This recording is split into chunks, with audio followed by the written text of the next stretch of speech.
first of all, I'd like to congratulate Boston College. Obviously, I've said this before, we've played a lot of good teams this year, and none better than them. They're deep at all three positions in the nets and the blue line up front.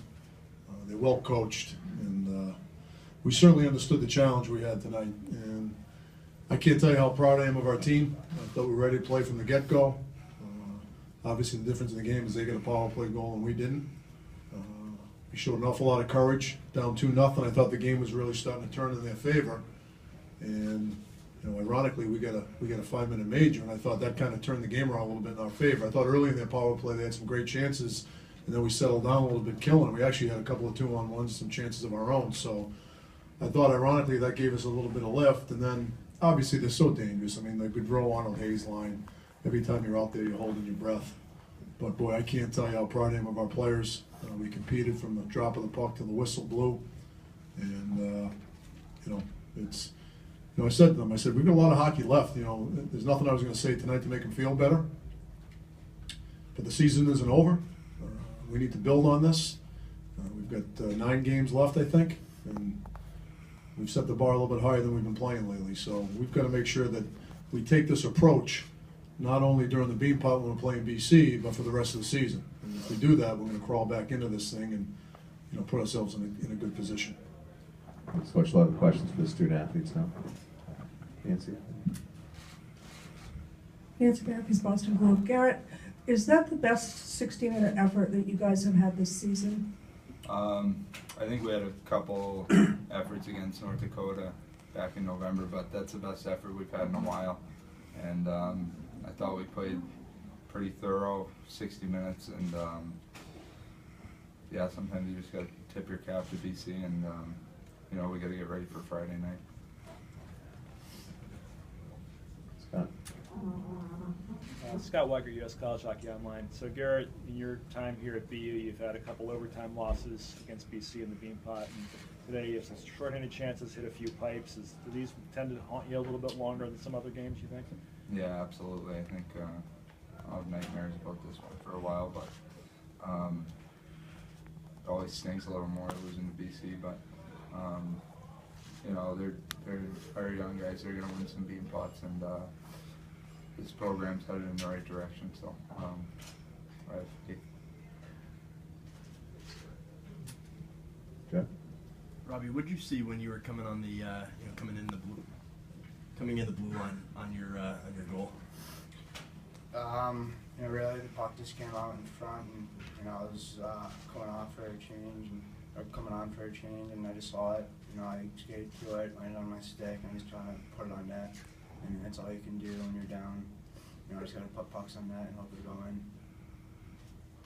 Do you have more questions for the student athletes? All right, thank you for your time, guys. You guys can head back to the locker room. Open up the questions. David Quinn. Okay.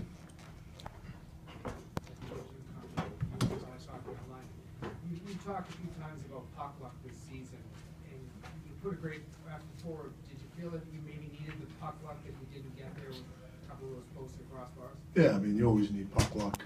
If I always tell our guys, I don't want to rely on luck, but it's certainly nice to have it. And we didn't get any of it tonight, with the bounce here or there, but at the end of the day, you've got to continue to make your own bounces and your own luck. And we didn't do enough of it tonight, but obviously it would have been nice to have one of those posts go in, but in the empty netter there, that I think it was Lane and Dwayne. Sounds like a law firm. I think Lane and Dwayne were whacking away at it when it was sitting in the crease area, and I still can't believe it didn't go in. I've already seen the replay, and it was again bouncing all over the place like a Super Bowl. So we weren't able to settle it down, and against a team like that, we need that. You need a little luck. You need great goaltending. You need to be thorough, and you need a little bit of luck. And I thought we were 2 of the 3. Scott? There was a stretch, as you know, in the late 90s when it seemed like nobody could beat BU 6 in a row, and it's starting to feel a little bit that way with BC right now. What's it going to take for this stretch to end for BC at this point, one of these years? Well, it's been cyclical, really, when you think about it. BU had that great stretch in the 90s. BC's kind of taken that. The tides have turned a little bit. I shouldn't say a little bit, a lot.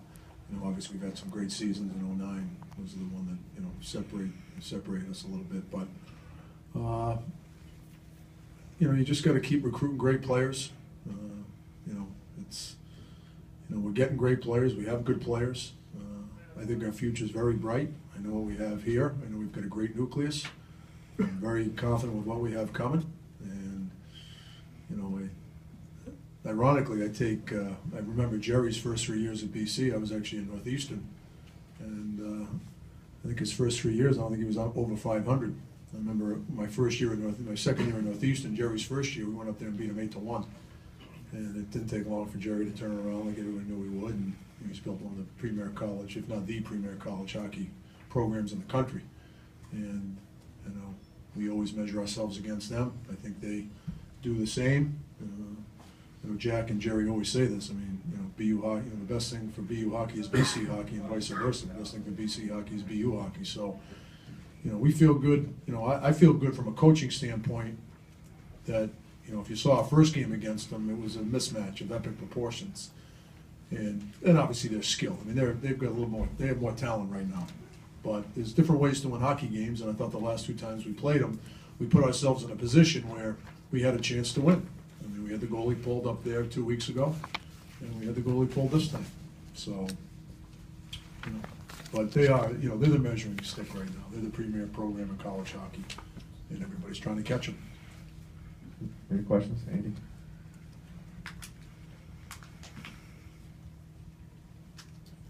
Andy Merritt from the New England Hockey Journal. Did you feel like you guys got enough on Demko? Obviously a young goaltender in a big spotlight for him. Did you feel like you did enough with him, and what impressed you about him tonight? I thought our power play, we were too cute on the power play. I thought that, you know, we were looking for, you know, especially on Pointman, we're looking, you know, to shoot from the blue line to score as opposed to getting pucks down there. He's big, he's square. He makes a great save at the end of the game where, just because he's in great position, he understands what his strength is, and it's his size, and he doesn't waste any movement, he doesn't waste any energy. And, you know, I would have liked to get more shots on him, but I thought we did a great job managing the puck. You know, I thought better than we have in the past. I mean, you know, I thought when we had him in the offensive zone, we didn't start their breakout. I thought we did, you know, I thought we got a few stretches we got into trouble where we were trying to be too cute to the neutral zone, which against them is a recipe for disaster. And I thought when, you know, there was a couple stretches during the course of the game where they were starting to take it to us territorially, and because of that. And, you know, but overall, I would have liked to get more shots on him, but, you know, I thought we did you know, the power play to me was a disappointing part of it because we were too slow. We didn't have any pace to our power play. And we didn't, you know, we were holding and looking for the perfect shot, and it just we never had it. We'll take one more question for Coach that's out there.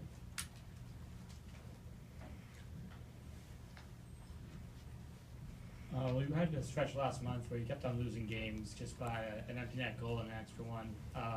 Did it tonight feel like last month's stretch when you were losing games, or? I thought last month's stretch when we were losing games with the goalie pulled, it was because of our goalie. And don't get me wrong, our goalie played great tonight. He made some great saves. But I thought we played much better tonight than we had during that stretch right before Christmas and right after Christmas. I thought tonight again, they're so talented, they're so deep, they're big, they're huge. I mean, the days of people talking about the small BC teams, throw that right out the window.